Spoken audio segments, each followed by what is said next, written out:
टुनटुनी चिड़िया अपनी बेटी लूसी कबूतरी के साथ रहती थी। बहुत समय पहले उसके पति बंटी कबूतर की मौत हो चुकी थी। टुनटुनी चिड़िया जंगल से लकड़ियाँ काट कर लाती और फिर उसके घोंसले बनाती थी। फिर उन घोंसलों को वो बाजार में बेचा करती थी। लूसी कबूतरी सरकारी स्कूल में पढ़ती थी। एक दिन लूसी कबूतरी खुशी खुशी स्कूल से घर आती है। माँ, कहाँ हो माँ? ये देखो, आज स्कूल में मुझे ट्रॉफी मिली है।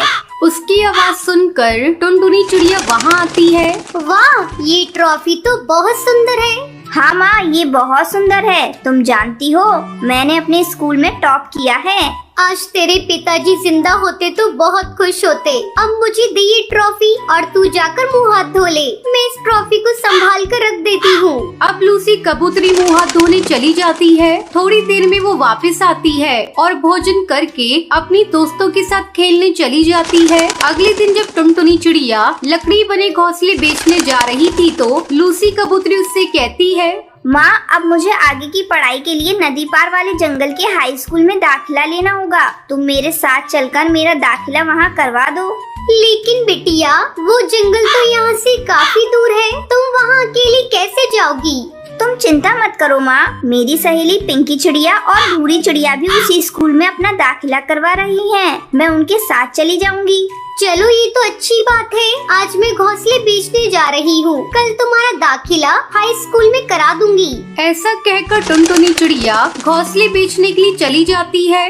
घोंसले ले लो, घोंसले, लकड़ी के बने घोंसले, मजबूत और हवादार घोंसले। टुनटुनी की आवाज सुनकर हरी काकी वहाँ आती है। अरे ओ घोंसले वाली, ये घोंसला कितने का दे रही है? 50 रुपए का घोंसला दे रही हूँ हरी काकी। ये लो, ये घोंसला बहुत ही मजबूत और टिकाऊ है। आराम से पूरी गर्मी निकल जाएगी इस घोंसले में। लेकिन तुम इसके दाम बहुत ज्यादा ले रही हो। मैं तो 30 रुपए दूंगी। अगर देना है तो दो, वरना यहाँ से जा रही हूँ।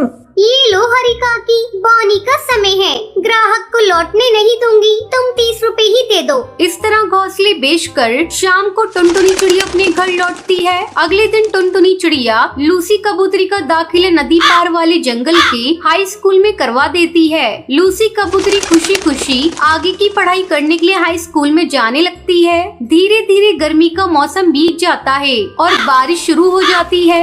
माँ, अब मैं स्कूल कैसे जाऊंगी? मेरे पास तो छतरी भी नहीं है। अगर मैं स्कूल नहीं गई तो मैं क्लास में सबसे पीछे हो जाऊंगी। तुम ऐसा करो माँ, मेरे लिए एक छतरी खरीद कर बाजार से ला दो। फिर मैं भी छतरी लेकर स्कूल जाऊंगी। लेकिन लूसी बेटा, छतरी तो बहुत महंगी मिलेगी। तुझे तो पता है मेरे पास इतना पैसा नहीं है कि मैं तुझे छतरी खरीद कर दे सकूं। अब टुनटुनी चिड़िया चिंता में पड़ जाती है। तभी उसकी नजर घर में रखे हुए बांस पर पड़ती है। तभी टुनटुनी चिड़िया सोचती है, क्यों ना मैं इस बांस की लकड़ी से लूसी कबूतरी के लिए छतरी बना दूं। ऐसा सोचकर टुनटुनी चिड़िया रात भर जागकर लूसी कबूतरी के लिए लकड़ी की छतरी बनाती है।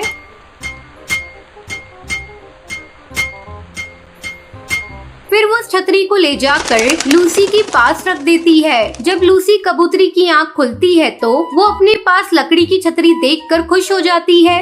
बेटा, ये छतरी मैंने तेरे लिए बनाई है। अब से तू उसे लेकर स्कूल जाना। अब टुनटुनी चिड़िया लकड़ी के बने घोंसले के साथ साथ लकड़ी की छतरी भी बेचना शुरू कर देती है। छतरी आ गई, छतरी, लकड़ी की छतरी, 5 रुपए में सस्ती और टिकाऊ छतरी। 5 रुपए की लकड़ी की छतरी के बारे में सुनकर कई पक्षी उसकी दुकान पर छतरी खरीदने आते हैं। मुझे एक छतरी दे दो बहन। और मुझे 2 छतरियाँ चाहिए। ठीक है, मैं अभी सबको छतरी देती हूँ। अब टुनटुनी चिड़िया रात भर जागकर ढेरों लकड़ी की छतरी बनाती और अगले दिन बाजार में बेच देती। इस तरह टुनटुनी चिड़िया 5 रुपए वाली लकड़ी की छतरी बेचने लगी और ढेर सारे पैसे कमाकर अपनी बेटी के साथ खुशी खुशी रहने लगती है।